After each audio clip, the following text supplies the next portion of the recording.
First of all, thank you very much for being here. Today we will discuss the very important topic. That topic is known as Kirchhoff's rule. That topic is known as Kirchhoff's rule. In this rule, we will discuss there are two rules. There are basically two rules of Kirchhoff's rule. Now we are trying to solve our Kirchhoff rule. Before we discuss about Kirchhoff rule, we must know about Ohm law.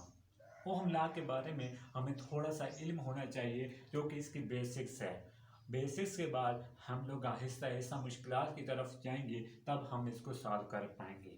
जी हाँ जी, ये चीज़ आपको पता है कि छोटे छोटे जो मसले होते हैं वो आप लोग हाई कोर्ट में सॉल्व करते हो, लेकिन जब कोई बड़ा मसला हो जाता है तो उसको सॉल्व करने के लिए हमें किसकी ज़रूरत होती है? सुप्रीम कोर्ट जाना पड़ता है।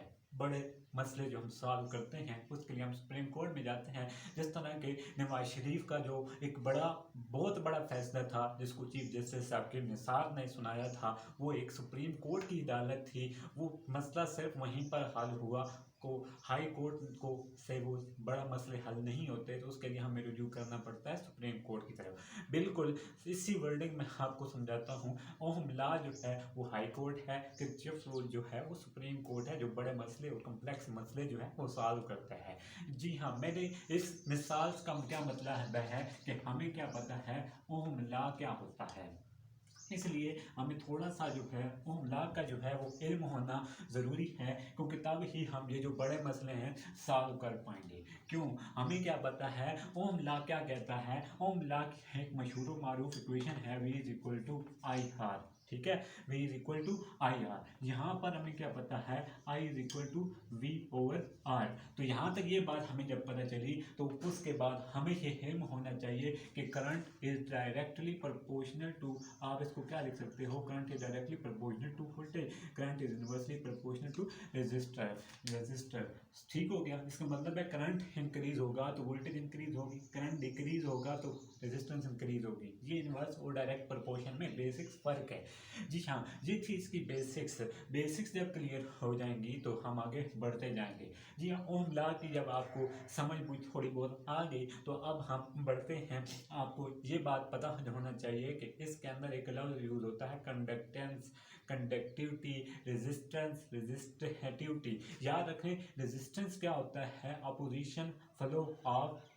Opposition to flow of electric charge, जो मुखालफत करती है किसके अंदर? Opposition to flow of electric charge. ठीक है, इसको हम रेजिस्टेंस कहते हैं। कंडक्टेंस किसको कहते हैं? कंडक्टेंस कहते हैं रेसिप्रोकल ऑफ रेजिस्टेंस। ठीक हो गया? Reciprocal of resistance. और रेसिप्रोकल ऑफ रेजिस्टिविटी जो होती है वो हमारे पास कंडक्टिविटी कहलाती है।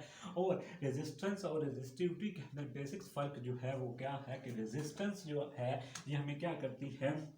रेजिस्टेंस का जो यूनिट होता है वो ओम होता है, रेजिस्टेंस का यूनिट ओम होता है। और रेजिस्टिविटी का जो यूनिट होता है वो क्या होता है? वो हमारे पास ओम मीटर होता है। ठीक हो गया?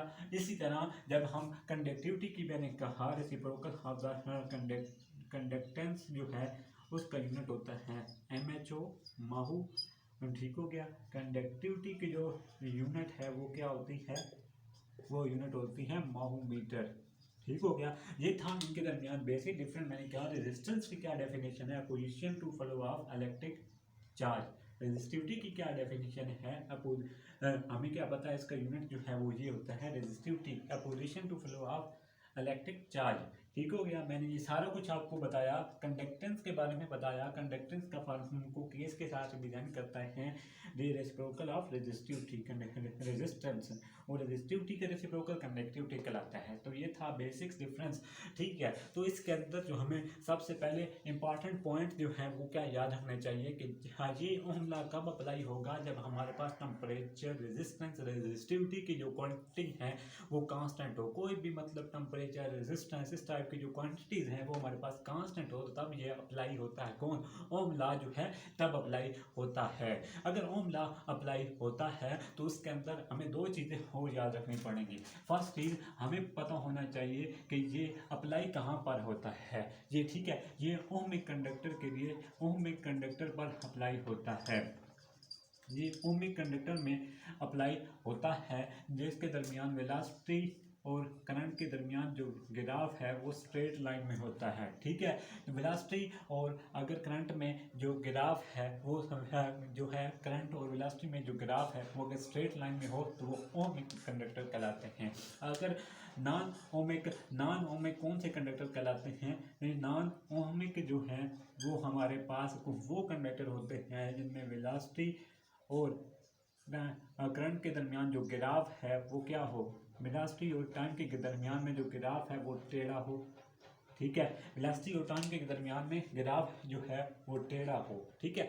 तो नॉन ओमिक जो है वो हमारे पास कौन कौन से होते हैं? फिलामेंट ऑफ बल्ब हो गया, जिस तरह से इसकी मशहूर मारूफ मिसाल है filament of bulb. Filament of bulb जो है ये इसकी मशहूर मारूफ मिसाल है। वो किस तरह होता है? जब हम रेजिस्टेंस इंक्रीज करेंगे तो टेम्परेचर क्या होगा? रेजिस्टेंस इंक्रीज होने से टेम्परेचर जो है वो क्या होगा? इंक्रीज होगा। इसलिए इनके दरमियान जो ग्राफ है वो इस तरह का होता है। और अगर हम गैसेस की बात करें, हमारे पास जो नॉन ओमिक मटेरियल है, गैसेस, लिक्विड, अगर हम बात करें गैस की, गैस का कुछ ग्राफ इस तरह से होता है। उसके बाद अगर हम बात करें किसकी, अगर हम लिक्विड की बात करें तो उसके दरमियान ग्राफ इस तरह होता है। अगर हम बात करें किसकी, अगर हम बात गैस, लिक्विड, सेमीकंडक्टर की बात करें, ये इस तरह होता है। आप सेमीकंडक्टर का ग्राफ जो है वो इस तरह से भी बना सकते हो, ये इस तरह से भी इसका ग्राफ जो है वो बनाया जा सकता है सेमीकंडक्टर। ये था गैस। मैं मेंशन कर देता हूँ गैस, लिक्विड, और थर्ड जो मैंने ग्राफ बनाया है ये कौन सा है? सेमीकंडक्टर। दो तरह से इसका जो है ग्राफ आप लोग बना सकते हो। तो ये था basic concept of ohm law. अगर आपका ये कंडीशन क्लियर होगी तो अब आपको ऑटोमेटिकल चीज़ें समझ आ जाएंगी। एक सवाल पूछा जाता है effect of temperature on resistance. याद रखें इस सवाल के अंदर इफेक्ट ऑफ टेम्परेचर पे क्या होता है। जब effect of temperature on resistance, temperature का रेजिस्टेंस पर क्या इफेक्ट होता है, तो सुन लो। जब हमारे पास टेम्परेचर इंक्रीज होगा तो काइनेटिक एनर्जी इंक्रीज होगी। टेम्परेचर इंक्रीज होगा, काइनेटिक एनर्जी इंक्रीज होगी। काइनेटिक एनर्जी इंक्रीज होगी तो हमारे पास टेम्परेचर इंक्रीज होने से काइनेटिक एनर्जी इंक्रीज होती है। काइनेटिक एनर्जी अगर इंक्रीज होगी तो अगला पॉइंट समझ लो, टेम्परेचर इंक्रीज होने से काइनेटिक एनर्जी इंक्रीज होती है। काइनेटिक एनर्जी के इंक्रीज होने से हमको याद होना चाहिए टेम्परेचर इंक्रीज हुआ तो काइनेटिक एनर्जी इंक्रीज हुई। काइनेटिक एनर्जी के इंक्रीज होने से जो कूलिंग होगी, कूलिंग का जो अमल है वो भी इंक्रीज होगा। कूलिंग का अमल जो है वो भी इंक्रीज होगा। जो याद रख लो, इतनी बात आपको पता चली। तो इसके बाद नेक्स्ट पॉइंट इसका क्या है, इसका नेक्स्ट पॉइंट की अगर हम बात करें तो फिर क्या होगा, हमारे पास करंट जो है वो डिक्रीज होगी। करंट के डिक्रीज होने से रेजिस्टेंस जो है वो हमारे पास इंक्रीज हो जाएंगी। तो this is the basic concept of Ohm law. तो याद रख लो, ये मैंने जो बात लिखी है ये हमारे पास effect of temperature on resistance पे बात लिखी है। क्या मसला है?